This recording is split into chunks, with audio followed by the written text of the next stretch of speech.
Hello my dear students, एक बार फिर से आप सभी का स्वागत है इस कृषक बैच के इस फर्स्ट लेक्चर में। आप सभी का बहुत बहुत स्वागत है। उम्मीद करते हैं कि आप सभी लोग अच्छे होंगे और पढ़ाई अपनी अच्छे तरीके से कर रहे होंगे। तो बच्चों, आपको बता दें, ये कृषक बैच जो आपकी सीरीज है फ्री ऑफ कॉस्ट यूट्यूब पे मिलेगी।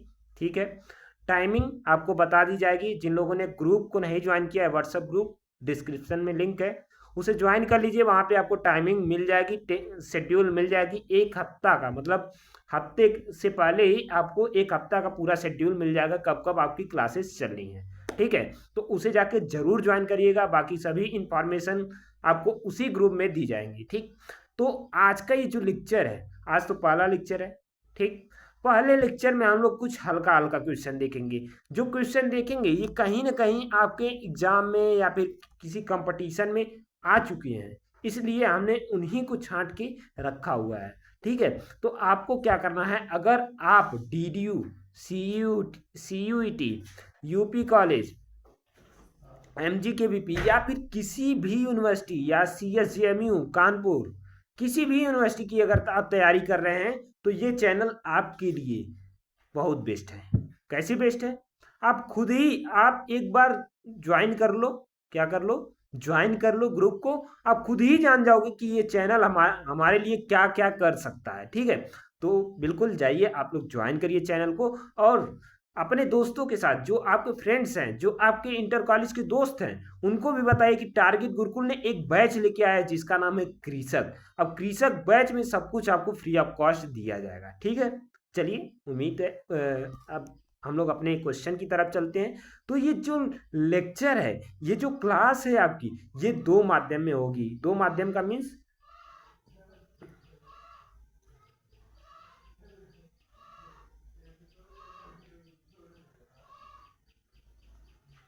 दो माध्यम मीन्स आपका जो ये लेक्चर होगा हिंदी और इंग्लिश में दोनों होगा। जो बच्चे इंग्लिश को नहीं समझ पा रहे हैं या फिर नहीं समझ सकते हैं तो वो क्या करेंगे, हिंदी को देख लें। जो बच्चे हिंदी समझ लेते हैं, इंग्लिश को नहीं समझ पाते हैं, वो अपना अपने हिसाब से जो है मैनेज कर लें। मैनेज क्या करना है, हम दोनों भाषाओं में आपको बताएंगे। ठीक है, चलिए स्टार्ट करते हैं। Who is known as father of green revolution. हाँ, एक बात और आपको बतानी है कि जो बच्चे संघर्ष 2.0 को ज्वाइन नहीं किए वो बिल्कुल जाके ज्वाइन कर लें, जो कि आपको टारगेट गुरुकुल मोबाइल ऐप आपके मोबाइल में होना ही होना चाहिए। ठीक है, क्यों होना चाहिए, क्योंकि जो भी चीज़ें हम लोग फ्री या फिर पेड में जो भी चीज़ें देते हैं, जो भी इंफॉर्मेशन होती है, हम लोग वहाँ पे अपडेट कर देते हैं, आपको नोटिफिकेशन मिल ही जाती है। ठीक, यानी आपको टारगेट गुरुकुल का जो भी चैनल, जो भी टेलीग्राम चैनल है, जो भी या फिर व्हाट्सएप ग्रुप है, व्हाट्सएप चैनल है, उसे आपको ज्वाइन करना ही करना है। ठीक है, चलिए हम लोग स्टार्ट करते हैं आपके इस लेक्चर को। कराए who is the known as father of green revolution. बच्चों आपको बता दें, जो ग्रीन रिवोल्यूशन आई थी वो 1966 में आई थी। ठीक है, कब आई थी, 1966 और 67 में आई थी। कब आई थी बच्चों, 1966 और 67 में आपकी ग्रीन रिवोल्यूशन आई थी। ठीक, ये चीज़ तो आपको पता ही होगा कि आपका जो ग्रीन रिवोल्यूशन था 1966 और 67 में आया था। ठीक है बच्चों, अब यहाँ पे बात आती है, भाई जो ग्रीन रिवोल्यूशन आया क्यों आया, आखिर रिवोल्यूशन क्यों आता है। ठीक, तो रिवोल्यूशन की अगर हम बात करें यानी क्रांति, किसी भी क्षेत्र में क्रांति। जैसे अब आप अपना उदाहरण ले लो कि आप पढ़ रहे हो तो आप क्या कर रहे हो, शिक्षा के क्षेत्र में क्रांति ला रहे हो ना। ठीक है, अब देखो, अब हम क्या कर रहे हैं, हम भाई खेती कर रहे हैं। हम खेती कर रहे हैं तो हम क्या कर रहे हैं, फार्मिंग में एक क्रांति ला रहे हैं। कैसा ला रहे हैं, अच्छे अच्छे तकनीकों का यूज कर रहे हैं, अच्छे अच्छे फर्टिलाइजर यूज कर रहे हैं, पेस्टिसाइड यूज कर रहे हैं, यानी कुछ भी यूज कर रहे हैं, लेकिन हम क्या कर रहे हैं, अल्टीमेट हम क्या कर रहे हैं कि अपना प्रोडक्शन इंक्रीज कर रहे हैं। ठीक, सेम वही काम होता है ग्रीन रिवोल्यूशन के अंदर। तो ग्रीन रिवोल्यूशन 1966-67 में आई थी। अब यही विश्व में अगर हम फादर की बात करें तो कौन होगा एनी बोरलाग। मतलब आपको क्वेश्चन अगर जिस तरीके से दिया हुआ है, इस तरीके से क्वेश्चन पूछता है तो आपको एनी बोरलाग लगाना है। ठीक, टिक कर देना है।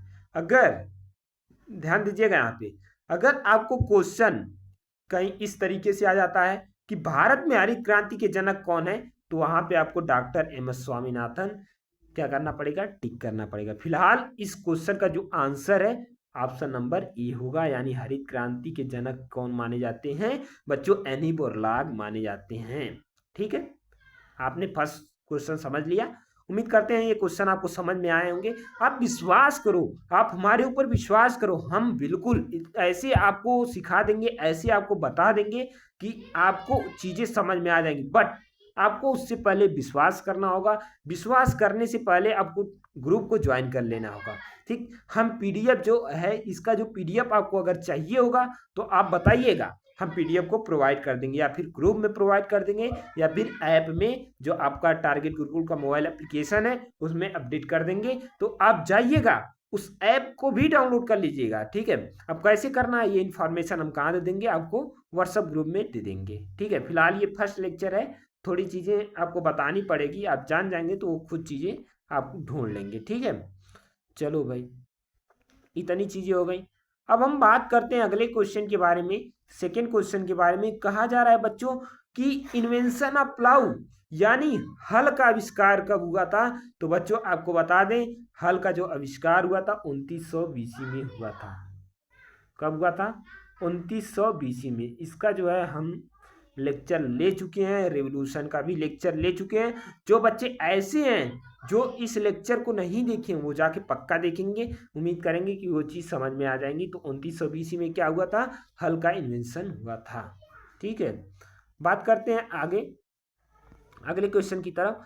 कह रहा कि black soil is mostly found, इसको यहाँ कर लेते हैं, नहीं थोड़ा डिस्टर्ब कर रहा है, बीच में रहने दो, कोई दिक्कत नहीं है फोटो को।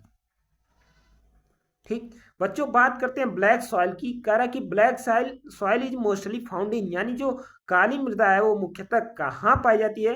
तो आपको पहले हम ये बताएं कि काली मृदा में मोस्टली हम लोग कॉटन ग्रो करते हैं। अब दिमाग लगाओ, ऐसे दिमाग लगाओ। ठीक, क्वेश्चन करने के कई तरीके हैं, दिमाग लगाओ कि सर, आंख बंद कर लो, सोचो कि सर जो कॉटन होता है वो सबसे ज़्यादा महाराष्ट्र में पाई जाती है। आप जानते हैं, आपको पता है कि कॉटन के लिए आवश्यक मिट्टी कौन सी है? तो वो कौन सी है? Black soil. ठीक, आपको पता है कि ब्लैक सॉइल जो है काली मिट्टी मतलब उपयुक्त होती है। तो आप इस तरीके से दिमाग लगाओ। अब कॉटन होता कहाँ है? तो महाराष्ट्र में होता है, तो इसलिए इस क्वेश्चन का आंसर क्या हो जाएगा? महाराष्ट्र, यानी ऑप्शन डी इसका करेक्ट आंसर हो जाएगा। देखो, इस तरीके से कॉमन सेंस लगा कि क्वेश्चन को सही किया जा सकता है। ठीक है, तो इस तरीके से आपको क्या करना है? सही कर देना है। अब अगले क्वेश्चन की तरफ हम लोग आते हैं। अगला क्वेश्चन है इन्वेंशन ऑफ व्हील, यानी पहिए का आविष्कार कब हुआ था? तो पहिए की आविष्कार की अगर हम बात करें तो ये कब हुआ था? 34 बीसी। ठीक, 3400 बीसी। ठीक, कब हुआ था? 3400 बीसी। देखो बच्चों, ये जो आविष्कार हैं, ये जो भी चीज़ें हैं, इसका हमने जो है एक लेक्चर लिया था, आपके बैच में होगा या पे आपको यूट्यूब पे मिल जाएगा। उसमें हमने एक लेक्चर लिया था जिसमें पूरा चीज़ें बताई हुई हैं, और आपके जो नोट्स हैं, आपकी जो बुक्स है ऐप के अंदर, उसमें भी ये चीज़ें आपको मिल जाएंगी। ठीक है, चलिए, इतनी चीज़ें हो गई। अब आगे हम बात करते हैं अगले नेक्स्ट क्वेश्चन की तरफ।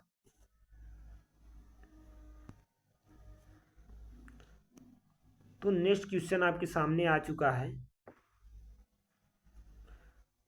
नेक्स्ट क्वेश्चन कह रहा है which of the following crop belong to the family, यानी निम्नलिखित में से कौन सी ऐसी फसल है जो एरेस्टेसी फैमिली से क्या करते हैं? बिलोंग करती है, या फिर है एरेस्टेसी फैमिली से है। अब देखो, अब क्वेश्चन को हम लोग पढ़ते हैं। अब नीचे से चलते हैं। ज्वार जो है ग्रेमनी या पोएसी का है। वहीं पे सोयाबीन की बात करते हैं, लेग्यूमिनेसी का है। ग्रेमनी या पोएसी का क्या है? गन्ना है। अब बचता है आपके सामने एक क्वेश्चन बचता है सूरजमुखी। तो यानी सूरजमुखी जो है आपका क्या हो जाएगा? इसका करेक्ट आंसर हो जाएगा, यानी ऑप्शन ए इसका करेक्ट आंसर हो जाएगा। चलिए बच्चों, आगे हम लोग चलते हैं अगले क्वेश्चन की तरफ। अगला क्वेश्चन कह रहा है कि ग्रोइंग, ठीक, growing one crop at a time same piece of land is termed as, जमीन के एक टुकड़े पर एक ही समय में एक से अधिक जो फसल हम लोग उगा रहे हैं उसे हम लोग क्या बोलेंगे? अब देखो, दो चीज़ें होती हैं, हम इसका एक लेक्चर ले चुके हैं, उसमें पूरी चीज़ों को डिस्क्राइब किया हुआ है। तो इसमें अगर हम मिश्रित खेती की बात करें, खेती ध्यान दीजिएगा, फार्मिंग और क्रॉपिंग में डिफरेंस है। हालांकि हम यहाँ नहीं बता सकते, क्यों नहीं बता सकते, क्योंकि आपके पास समय का थोड़ा अभाव है, वीडियो लंबी हो जाएगी। ठीक है, आपको अगर हम टाइम मिला या फिर आप लोग जैसी इच्छा होगी, अगर आप कहेंगे तो हम फार्मिंग सिस्टम और क्रॉपिंग सिस्टम का एक क्लास हम सेपरेटली ले लेंगे, जिसमें आप लोग इस चीज़ को समझ जाएंगे। फिलहाल हम थोड़ा थोड़ा बता देते हैं आपको। मिक्स्ड फार्मिंग मतलब हम क्रॉप तो ग्रो कर रहे हैं, सपोज दैट मैं किसान हूँ, मैं क्रॉप तो ग्रो कर रहा हूँ, लेकिन साथ ही साथ क्या कर रहा हूँ, पशुपालन कर रहा हूँ, और क्या कर रहा हूँ, साथ ही साथ मुर्गी पालन कर रहा हूँ, सुगर पालन कर रहा हूँ, मछली पालन कर रहा हूँ। तो यानी इसमें फार्मिंग हो गई, क्रॉप ग्रो करेंगे तो क्रॉपिंग हो जाएगी, इसमें फार्मिंग हो गई, यानी हम दोनों कर रहे हैं। ठीक है, तो क्या हो गया, मिक्स फार्मिंग। अब रिले क्रॉपिंग की बात करते हैं, तो रिले रेस आप लोगों ने देखा होगा, यूट्यूब पे सर्च करिएगा देख लेंगे। तो रिले रेस की अगर हम बात करें, तो रिले रेस में होता क्या है कि रिले रेस में एक बंदा दौड़ता है, ठीक, फिर दूसरा बंदा खड़ा रहता है कि वो जो जलता है, क्या बोलते हैं उसको, नाम नहीं याद आ रहा है, तो वो दूसरा बंदा खड़ा होता है कि हमें देंगे तो हम लेके दौड़ेंगे आगे। तो उसी तरीके से ये रिले क्रॉपिंग होता है, रिले सस्यन होता है। इसमें क्या होती है, क्रॉप मेच्योर हो चुकी है, यानी कटने ही वाली है, तब तक कि हम लोग उसमें क्या कर देते हैं, बुआई कर देते हैं। वही क्या है, रिले क्रॉपिंग। अब मल्टी स्टोरी मतलब ऐसे ट्री हम लोग ग्रो करेंगे जो छोटे हों, फिर बड़े हों, फिर बड़े हों, इस तरीके से मल्टी स्टोरेज क्रॉपिंग करते हैं। अब मिक्स्ड क्रॉपिंग की बात करें, 2-3 फसलों का जो बीज होता है उसको मिक्स करो और बो दो, मिक्स्ड क्रॉपिंग हो गई। ठीक, तो यहाँ पे क्या होगा, ये मिक्स क्रॉपिंग हो जाएगा। ठीक है, यहाँ फसलों की बात की है, ध्यान दीजिएगा। आगे बात करते हैं नेक्स्ट क्वेश्चन की तरफ। बच्चों अगला क्वेश्चन आता है कि who is the current secretary of DARE. देखो डेयर की अगर हम बात करें, जो आईसीएआर का डीजी होता है, वही डेयर का क्या होता है, सेक्रेटरी होता है। तो इस समय आईसीएआर के डीजी कौन है, तो डॉक्टर हिमांशु पाठक। डीजी मतलब डायरेक्टर जनरल, जिसे हम लोग निदेशक भी बोलते हैं। तो कौन है, हिमांशु पाठक जी हैं। ठीक है, आगे हम बात करते हैं नेक्स्ट क्वेश्चन की तरफ। तो अगला है, major contribution of rainfall in UP is due to which monsoon. कौन से मानसून के अकॉर्डिंग, कौन से मानसून के योगदान से जो है यूपी में बारिश होती है, तो साउथ वेस्ट मानसून से जो है यूपी में बारिश होती है। Option A is correct answer. ठीक है, अब हम बात करते हैं नेक्स्ट क्वेश्चन की तरफ। आप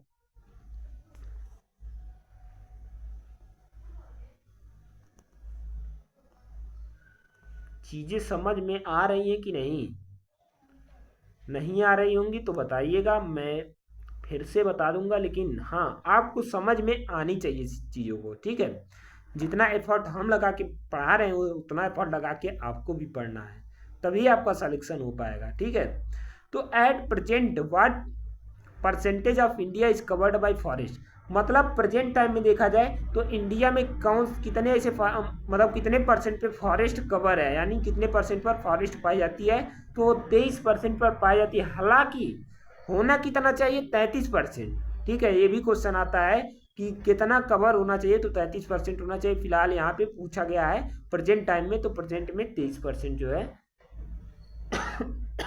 सॉरी 23% क्या है, कवर है। ठीक है, आगे बात करते हैं। कह रहा है कि बुक ऑपस रूरेलियम कॉमोडर में वाज रिटेन बाय, कौन से ऐसे साइंटिस्ट थे, ऐसे विद्वान थे जिन्होंने ये इस बुक को लिखा था, तो पीटर डी क्रेसेंजी, जिसे हम लोग एग्रोनॉमी के फादर भी बोलते हैं, यानी सस्य विज्ञान के फादर, एग्रोनॉमी के फादर जिसे हम बोलते हैं, वो कौन है, पीटर डी क्रेसेंजी हैं। ठीक है, चलिए आगे हम लोग चलते हैं अगले क्वेश्चन की तरफ। अगला क्वेश्चन आपके सामने आ गया है, the concept of land grant university was proposed by, यानी भूमि अनुदान विश्वविद्यालय की अवधारणा किसके द्वारा प्रस्तावित की गई थी, तो यूएसए के द्वारा, संयुक्त राज्य जो अमेरिका था उसके द्वारा जो है इसे प्रस्तावित की गई थी। ठीक है, आगे बात करते हैं कि करा IARI was shifted from Bihar to Delhi due to reason of, यानी इंडियन एग्रीकल्चरल रिसर्च इंस्टीट्यूट, जिसकी स्थापना 1905 ईस्वी को हुई थी। ये भी पूछा जाता है, 1905 ईस्वी को जिसकी स्थापना हुई थी। तो 1934 ईस्वी में होता क्या है कि भूकंप आ जाता है। क्या होता है, भूकंप आ जाता है, और वो बिल्डिंग जो IARI थी वो गिर जाती है यानी ढह जाती है। फिर उसे शिफ्ट कर दिया जाता है 1936 के अंदर दिल्ली में, पूसा रोड नई दिल्ली में ये है, अगर आप लोग गए होंगे तो देखे होंगे। तो इसका जो आंसर हो जाएगा अर्थक्वेक यानी कि भूकंप। ठीक है, आगे हम लोग बात करते हैं अगले क्वेश्चन की तरफ आपके।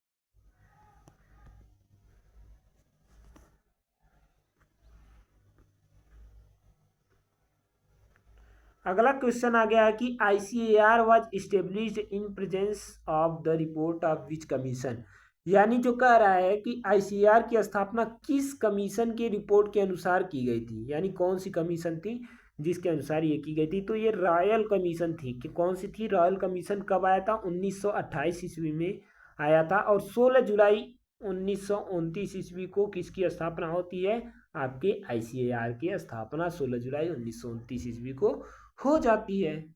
ठीक है, आगे बात करते हैं अगले क्वेश्चन की तरफ। अगला क्वेश्चन है slash and burn agriculture is known as, इसको आपको थोड़ा बताते हैं हम।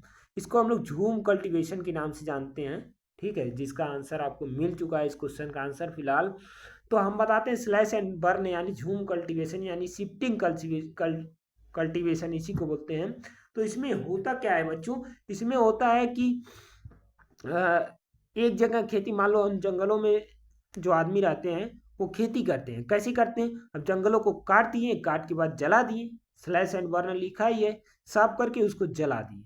जलाने के बाद खेती तो कर लिए, जब तक उसकी फर्टिलिटी है यानी उर्वरा शक्ति है तब तक वो खेती किए।